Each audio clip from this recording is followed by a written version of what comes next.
Bonsoir à tous, bienvenue à ce 19h sur ESAE Télévision, dont voici le sommaire. L'Association béninoise de droit constitutionnel ABCD a organisé une conférence débat dans la matinée de ce vendredi autour du thème 35 ans après la conférence nationale, un héritage en débat. Le point des échanges dans ce 19h. L'ancien président de la République, Nicéphore Dieudonné Soglo, a procédé ce jeudi au lancement officiel de son livre intitulé « Vers le miracle béninois », une cérémonie qui a réuni plusieurs personnalités juridiques et culturelles. On fait le point dans ce journal. La Haute Autorité de l'Audiovisuel et de la Communication a ouvert ce 27 février 2025 sa première session ordinaire de l'année. Les détails dans un instant.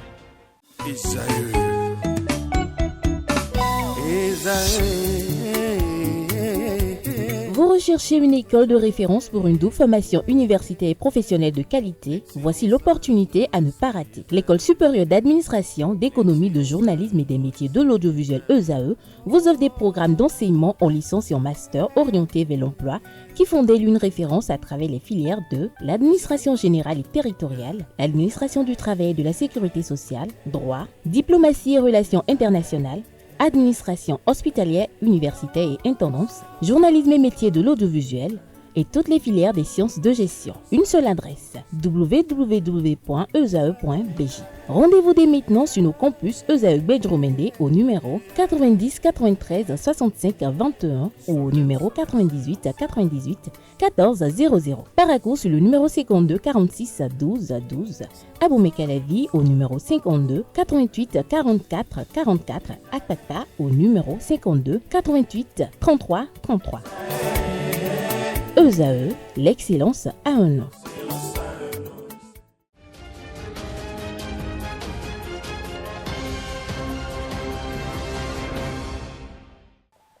À nouveau, bonsoir. 35 ans après la conférence nationale, un héritage en débat. C'est le thème qui a réuni les juristes, les personnalités et les participants ce vendredi matin à la salle de conférence du Centre de documentation et d'information juridique. Une initiative de l'Association béninoise de droit constitutionnel ABCD. Au micro de Quentin Amoussou, le docteur Hamzat Gounoukora, vice-président de l'ABCD, a rappelé l'objectif de cette conférence. 35 ans, c'est peu dans la vie d'un État, mais c'est beaucoup. C'est beaucoup. Donc de 90 à ce jour, il fallait marquer un arrêt. Il fallait marquer une pause pour voir si les options qui ont été retenues à la conférence nationale, si ces options-là, l'esprit qui est né de la conférence nationale, l'esprit qui a animé la conférence nationale, si cet esprit-là a été mis en œuvre. En fait, quel bilan peut-on retenir de l'application des résolutions, des options de la conférence nationale? C'est pour ça que nous avons intitulé notre thème, le thème de notre conférence, 35 ans après la conférence des forces vives de la nation, un héritage en débat. L'héritage, il est riche.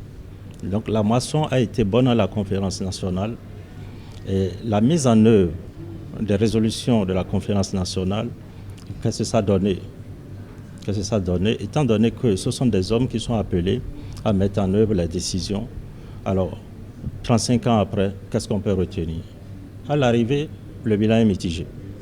Il y a eu des avancées notables en matière de démocratie, en matière d'état de droit, en matière de liberté. Et il y a aussi des reculs. Voilà le bilan que nous avons voulu faire ensemble avec les participants.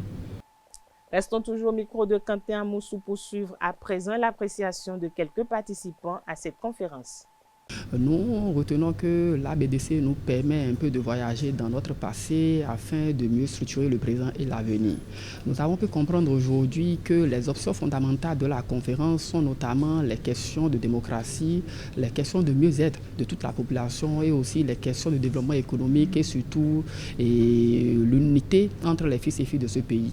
Aujourd'hui, nous avons discuté sur ces éléments-là où nous avons constaté qu'il y a quand même quelques options qui sont désormais écorchés, qui sont un peu en mal depuis quelques années. C'est tout comme si on est venu faire le point en quelque sorte de 1990 à nos jours, les acquis de notre conférence nationale. Et de nos échanges, j'ai compris que tout n'a pas été rose, certes, mais tout n'a pas été mauvais aussi. Il y a eu des acquis en termes de droits humains, en termes de droits de l'homme, en termes de liberté d'expression surtout. C'est ça qui a fait que nous sommes là aujourd'hui, parce qu'il y a eu la loi 1901 qui nous a permis de nous regrouper en association pour pouvoir opiner à la veille citoyenne sur les histoires de notre pays. Ce n'est pas trop tôt, mais 35 ans, c'est beaucoup pour que nous puissions nous arrêter pour faire un certain état des lieux du chemin que nous avons parcouru ensemble. Lorsque nous prenons les motions et les recommandations de la conférence nationale, à l'issue de ces différents débats, on a abouti à la mise en place de 3 commissions. La commission des lois, la commission économique, la commission culturelle et autres. Mais dans la mise en œuvre de tout ceci, on a constaté qu'un pôle a beaucoup plus pris le dessus. Il s'agit du pôle qui a pris en compte la démocratie. Parce que vous comprenez que les libertés avant la conférence nationale ont été mises sous boisseau totalement.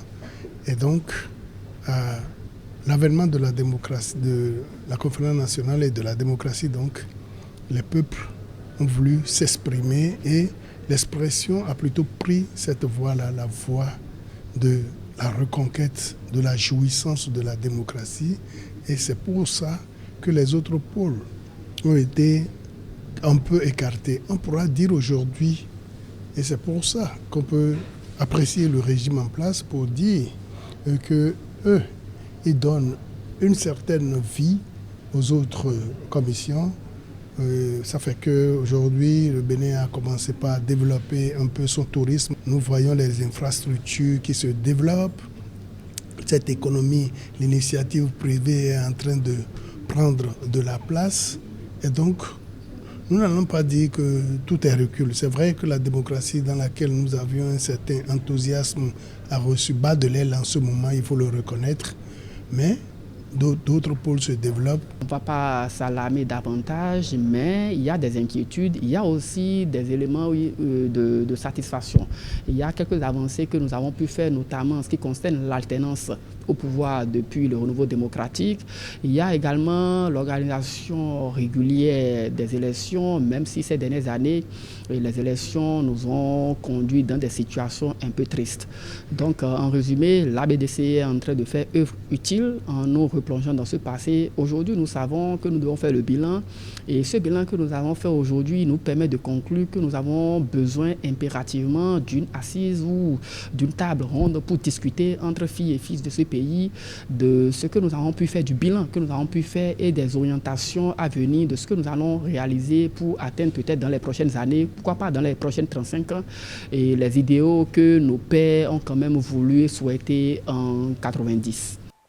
Ce vendredi 28 février 2025, l'Union des professionnels des médias du Bénin UPMB a présenté le nouveau code de déontologie et d'éthique des médias lors d'une conférence de presse à la Maison des médias à Cotonou. La présidente de l'UPMB, Zakiat Latoundi, a animé cette rencontre, soulignant l'importance de cette actualisation pour mieux encadrer les pratiques journalistiques du Bénin. Elle était avec d'autres responsables d'organisations. Le point dans ce reportage signé Romaric Dessougo Benou Kales Kitom. L'Assemblée spéciale décide. Article 1er. Le code de déontologie s'intitule désormais Code de déontologie et d'éthique des médias au Bénin, en parfaite harmonie avec la dénomination de l'Observatoire de la déontologie et de l'éthique dans les médias au Bénin. Ce nouveau code, élaboré par l'Observatoire de la déontologie et de l'éthique dans les médias, ODEM, est le fruit d'un processus participatif initié depuis 2023. Il est passé de 26 à 33 articles intégrant des directives pour améliorer les productions de presse en matière d'éthique et de déontologie. En termes de chiffres, le nouveau code passe à 33 articles, dont 25 devoirs et 8 droits. Il existe désormais un petit glossaire pour clarifier la sémantique de certains usages journalistiques et juridiques. Enfin, 12 directives viennent appuyer et canaliser certaines pratiques courantes au sein de la profession. Le nouveau code a mis un accent particulier sur la gravité de la désinformation, la mésinformation et la malinformation depuis le glossaire jusqu'aux directives. Les médias en ligne sont davantage responsabilisés sur les contenus proposés et sur la gestion des commentaires induits par les publications médiatiques. Un appel lancé pour le respect de ce test. Nous devons savoir respecter le principe laver le linge sale en famille.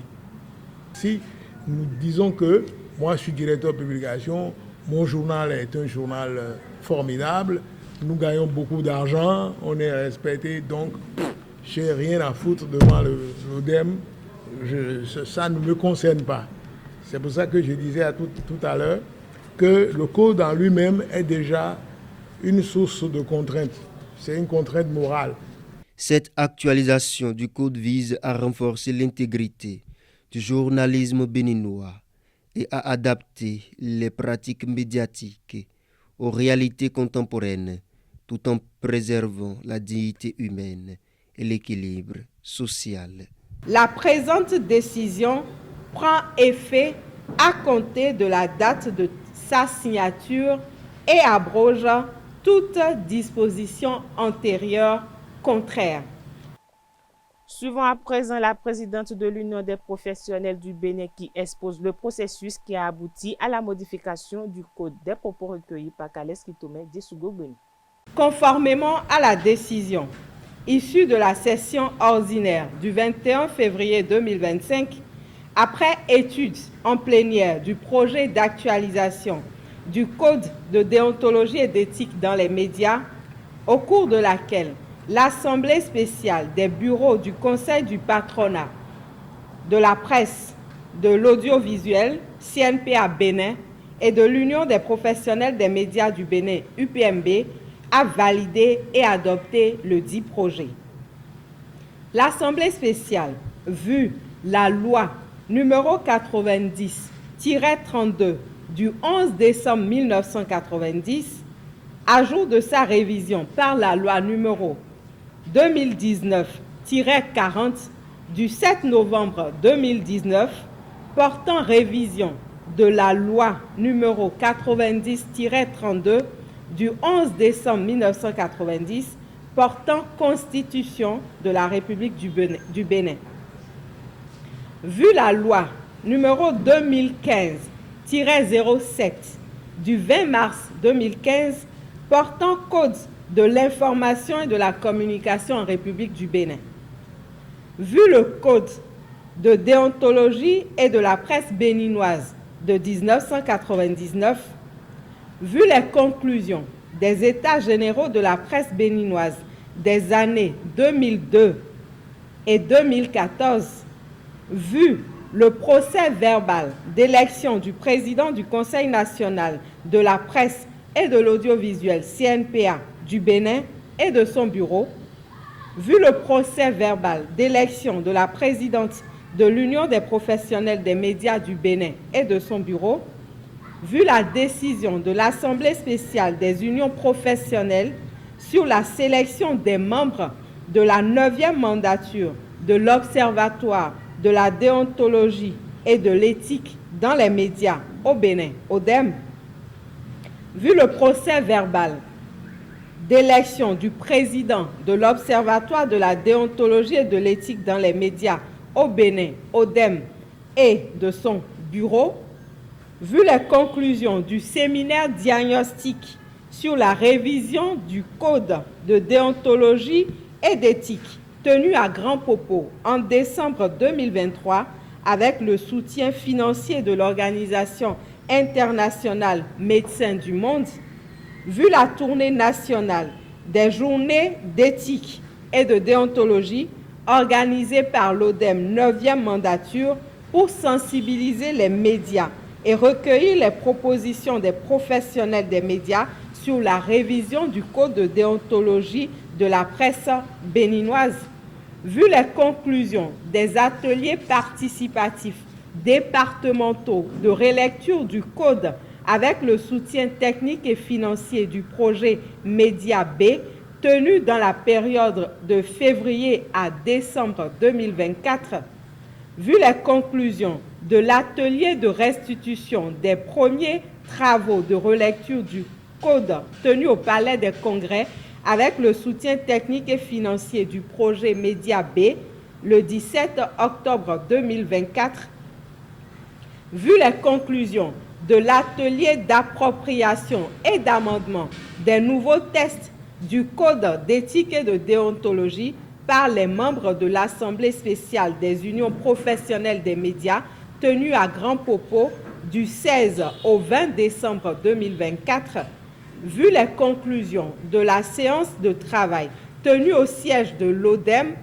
entre le directeur régional, le représentant résident pays de WIWOD, le staff du projet Média B et les conseillers de l'Observatoire, assistés des membres du bureau de l'Assemblée spéciale le 27 janvier 2025, vu les travaux de relecture des confrères émérites et doyens de la presse béninoise, Noël Alagbada et Léon Bratier, vu le rapport de la réunion du bureau de l'Assemblée spéciale tenue à la Maison des médias, Thomas Meyansan, et l'exposé du président de l'ODEM, Ulrich Vital Ahotonji, sur le processus participatif de la relecture du Code le 21 février 2025, l'Assemblée spéciale décide.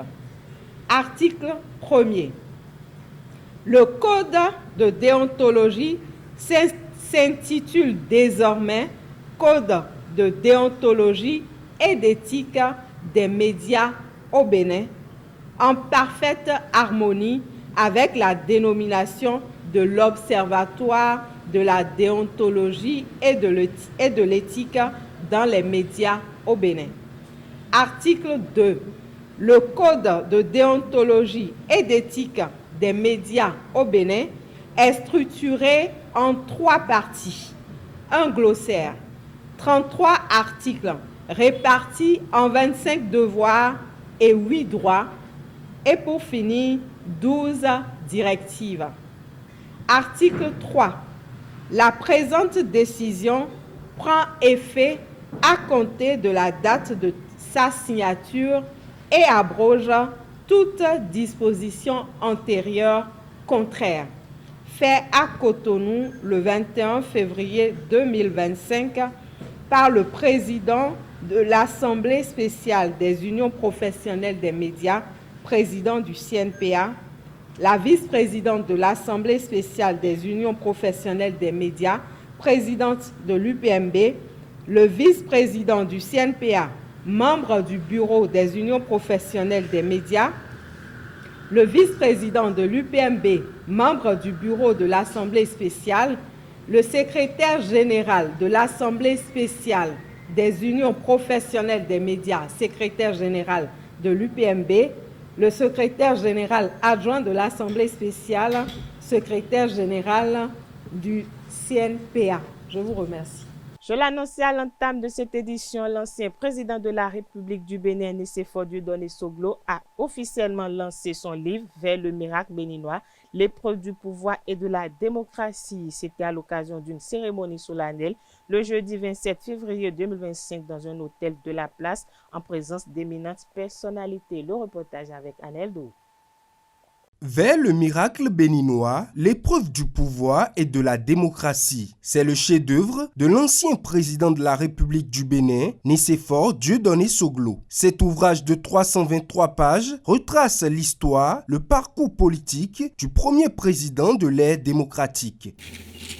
Lors d'une conférence nationale souveraine réunissant presque toutes les forces vives de la nation contre la violence et l'arbitraire pour recouvrer la liberté et ouvrir la voie à un vaste mouvement de démocratisation des structures du pouvoir et de réhabilitation de l'homme noir.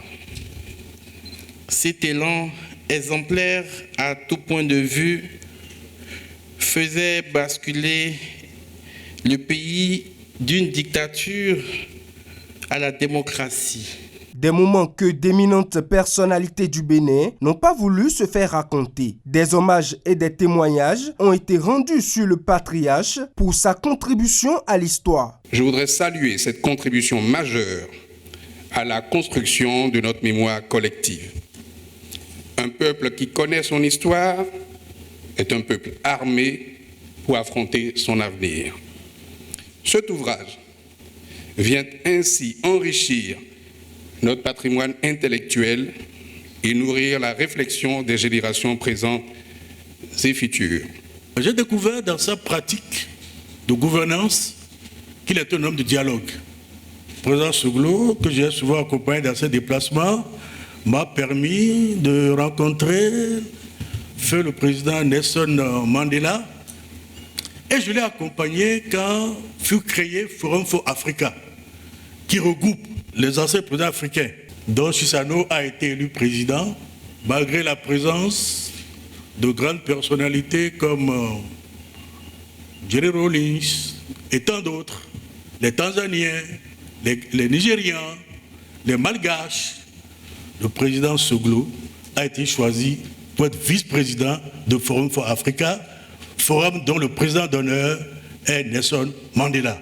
Nicéphore Dieudonné Soglo est indubitablement le père du Bénin moderne. Il a laissé et laissera une trace inextinguible. Je ne peux qu'être admiratif des chemins qu'il a ouverts, des espoirs qu'il a suscités auprès de nos compatriotes.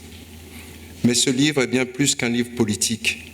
On y décèlera la dimension personnelle de mon père, qui est profondément un homme de culture. Ce livre de l'ancien président Nicéphore Dieudonné Soglo expose plusieurs réalités de la vie politique.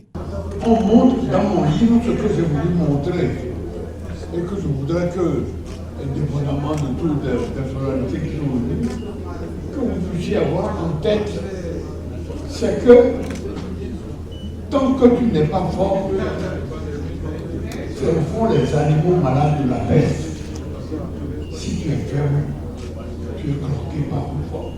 Cet ouvrage, Vers le miracle béninois, l'épreuve du pouvoir et de la démocratie, est un héritage que l'ancien président, Nicéphore Dieudonné Soglo, laisse pour la pérennisation de l'histoire politique du Bénin et de l'Afrique en général.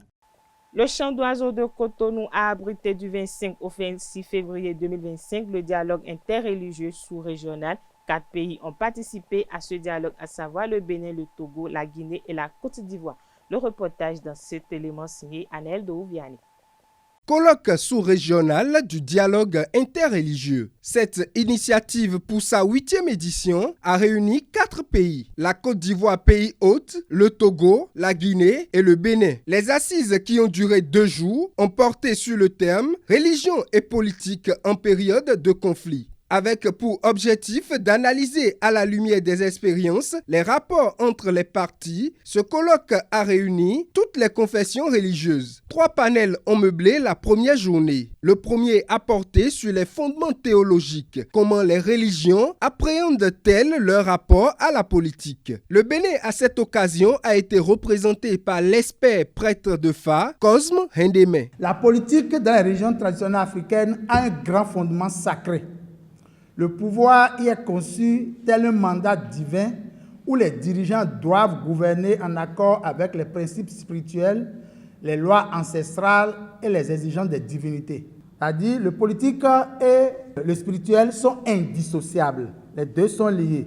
Alors, gouverner, c'est à la fois diriger les hommes et maintenir l'équilibre cosmique en respectant les traditions et les forces naturelles invisibles. Les autres pays hôtes ont également participé au débat avec leurs experts. Le panel 2 a porté sur le rôle et la responsabilité des guides religieux dans un contexte électoral. Le dernier panel a été un moment de partage d'expériences des religions sur la gestion des conflits à caractère politique. Le père directeur de l'Institut des artisans de justice et de paix, Arnaud Éric Aguenounon, a représenté le Bénin. Dans l'Église catholique, il y a ce qu'on appelle les pères de l'Église.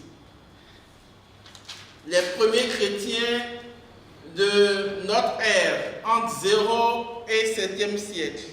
Saint Augustin, évêque d'Hippone, Saint Augustin a connu une grande conversion. Et cette conversion qu'il lui-même a connue fait de lui un homme prêt à réconcilier les peuples, à réconcilier les fidèles. Saint Ambroise était haut fonctionnaire, gouverneur. Et comme gouverneur, il était un homme ancré dans son terroir, prêt à écouter, prêt à aider. Et il a été élu évêque. Chaque pays a pu restituer la substance de ses travaux au deuxième jour avec d'importantes recommandations. Aristote défendait la thèse que tout homme est un animal politique, homme membre de la société, attendant la satisfaction de ses droits de la société doit répondre de ses devoirs. L'engagement du citoyen est alors de mise. Cet engagement appelle à une participation totale en politique. Il doit répondre des questions politiques et de participation à la vie politique guidée par sa foi et sa religion. Une assise qui a réjoui tous les participants. Ça nous a permis de savoir ce qui se passe ailleurs. On a parlé de la politique, surtout les religieux, et c'est partout, c'est la même chose. Moi, j'ai reçu beaucoup d'enseignements et ça va faire que je vais informer, en tant que médiateur de l'Union islamique du Bénin, je vais essayer d'informer ceux qui ne sont pas arrivés pour dire que nous pouvons faire la politique, mais autrement, apaiser les gens et leur dire ce qu'il ne faut pas faire, ce qu'il faut faire. Les résolutions issues de ce dialogue interreligieux seront collectées dans chaque pays et centralisées. Cette initiative a été possible grâce au financement et aux appuis techniques de l'ambassade d'Israël près de la Côte d'Ivoire, du Centre de recherche politique d'Abidjan et bien sûr de la Fondation Konrad Adenauer Stiftung. Dans un autre registre à présent, une messe d'enterrement sera dite à Parakou ce samedi 1er mars 2025 à partir de 10h à la cathédrale Saint-Pierre et Paul dans le cadre des obsèques du ministre Yves Sabi-Kouaro. Elle sera célébrée par l'archevêque de Parakou, Monseigneur Ikwe. Des hommages du gouvernement seront rendus à feu Yves Sabi-Kouaro au cours de cet office religieux. L'enterrement aura lieu au domicile du défunt dans la stricte intimité familiale. Pour rappel, le ministre des Enseignements secondaires techniques et de la formation professionnelle Yves Sabi-Kouaro est décédé le jeudi 20 février 2025 dans un tragique accident de la circulation alors qu'il se rendrait dans la cité des Kobouro pour les manifestations officielles de la 26e édition de la Journée internationale des langues maternelles. La Haute Autorité de l'Audiovisuel et de la Communication a ouvert le jeudi 27 février 2025 sa première session ordinaire de l'année 2025. Lors de cette rencontre, le président de l'institution, Edouard Kokouloko, a dévoilé les grands chantiers à venir, marquant ainsi le début de 4 mois de travaux intensifs pour renforcer la régulation des médias au Bénin. L'un des points majeurs abordés par le président Edouard Loko est l'aide de l'État à la presse privée. Il a assuré les acteurs du secteur que cette subvention tant attendue sera bientôt effective. Outre l'aide financière, la HAC s'attaque à la régularisation des médias non conformes. Les organes qui ne sont pas encore mis à jour auront l'occasion de se conformer, tandis que ceux dont les conventions ont expiré pourront solliciter un renouvellement s'ils remplissent les conditions. Après le décès du préfet Firmin Couton, le gouvernement béninois a désigné une autre autorité pour assurer son intérim. Il s'agit du préfet des collines, Saliou Odoubou. Il va assurer le poste cumulativement à ses fonctions du préfet des collines. Le préfet Saliou Odoubou va aussi organiser les obsèques de son homologue décédé en collaboration avec le secrétaire général du département Julien Rankpo et les 2 chargés de mission du préfet du Zou. Parlons religion dans cette édition. Le mois du Ramadan central dans la culture musulmane débute ce samedi 1er mars 2025. À cette occasion, les musulmans pratiquants du monde entier vont entamer une période de jeûne d'1 mois, une tradition que l'on retrouve dans le Coran. Qu'est-ce que le Ramadan et quelle est l'importance et l'intérêt de la prière effectuée avant le début du jeûne? Élément de réponse avec l'islamologue et professeur de la langue arabe El Hadj Bassirou Lassisi. Il s'exprime au micro de Francis Fahane. Nous comptons 29 aujourd'hui pour le mois de Chaban. Et le mois de Chaban c'est le mois qui marque la fin ou bien le début du mois de Ramadan. Le prophète Mohammed sallallahu alayhi wa sallam nous a enseigné, lorsque Chaban est arrivé à 29 et que nous avons vu le croissant, c'est-à-dire l'apparition du croissant, ça nous démontre réellement que le mois de Ramadan a débuté. Au cas contraire que peut-être la situation climatique peut nous empêcher de voir l'apparition du croissant, donc nous allons peut-être compter le mois de Chaban jusqu'au 30 et que le lendemain sera le premier jour du mois de Ramadan. Et qu'est-ce que le Ramadan? Le Ramadan, c'est un mois sacré. Et dans ce mois, nous appliquons l'un des 5 piliers de l'islam. Comme nous le savons tous, l'islam se pose sur 5 piliers. La foi en Allah et en son messager, la prière quotidienne, acquitter la prière, et aussi aller au pèlerinage, jeûner le mois de Ramadan et faire de l'aumône. Dans le mois de Ramadan, dans ce mois, nous jeûnons en guise de l'adoration, ou bien dans le cadre de l'adoration à Allah subhanahu wa ta'ala, parce qu'il nous a demandé de le faire. Donc le Ramadan, c'est un mois d'adoration. Et comme le prophète l'a dit, Man sawma ramadanan imanan wa ihtisaban, ghufira lahu ma taqaddama min dhanbi. Celui qui a jeûné le mois de Ramadan avec foi et avec l'intention d'accepter ou bien de voir la récompense auprès d'Allah subhanahu wa ta'ala, Allah lui pardonnera tous ses péchés qu'il a commis. Donc pour nous dire tout court, dans le mois de Ramadan, nous appliquons une adoration qui fait partie de l'un des 5 piliers de l'islam. En collaboration avec l'Institut français du Bénin, le Festival international des arts du Bénin a organisé au Palais des Congrès de Cotonou une conférence sur le thème « Les arts vivants en Afrique entre tradition, modernité et culturelle du monde ». Le compte rendu avec Kales Kitome. C'est très important pour les artistes aujourd'hui, s'ils veulent avoir une expansion, entre guillemets, pour sortir un peu des territoires, de leurs frontières, etc. Vraiment travailler sur une identité artistique propre et forte. Et donc pour ça, il faut se singulariser. La tradition, elle a survécu à travers les symboles. Parce que les symboles, elle est très fort. L'art, elle ne se communique pas juste à travers de la logique, mais elle la communique à travers du corps. Tout en préservant son identité, l'artiste peut vivre de son métier actuellement pour garantir sa communication. Tu es sur scène, oui. Tu ne vois pas la réaction du public. C'est ça aussi. Or, si le public est là, si je veux jouer ici, ce que je vais donner, c'est autre chose. Parce que le fait de faire une phrase et les gens vont acquiescer, ça va m'amener à me dépasser. Donc il y a ce cas-là qu'on ne voit pas avec les nouvelles technologies de l'information et de la communication. Mais ce n'est pas pour autant qu'on va laisser ces nouvelles technologies et ne pas faire avec. Nous sommes obligés de faire avec. Parce que pour le moment, même pour avoir un financement, les bailleurs exigent à avoir ta page Facebook, ta chaîne YouTube, pour voir ce que tu as fait par le passé. Donc, si nous sommes artistes ou opérateurs culturels, on doit être aussi présents sur les réseaux sociaux, histoire de nous donner une visibilité. Pour l'heure, les apports des nouvelles technologies ne sauraient remplacer l'artiste. Mais quand on revient aux arts vivants, je pense qu'on doit laisser la place à l'homme. Laisser la place à l'homme, ça suppose qu'on le laisse En tout cas, le spectacle doit être majoritairement conçu, porté et diffusé par l'homme.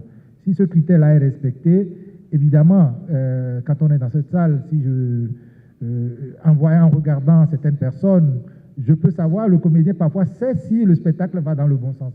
Il y a un danger toujours, hein, mais en regardant le public, en étant là, on sait si ça va ou si ça ne va pas. Et on peut, je me souviens il y a quelques années, peut-être une trentaine d'années, on démarre un spectacle de théâtre comme ça, et on se retrouve dans les conditions, on dit, hey, gars, ça ne va pas. Et on se remobilise. Juste comme ça, le flair. Oui, mais... Les artistes, quelle que soit leur discipline, doivent composer avec les réseaux sociaux et l'intelligence artificielle pour la survie de leur carrière. Cette édition se poursuit hors de nos frontières après une année de tension ce jeudi 27 février 2025 et dans le cadre d'un processus d'apaisement des relations.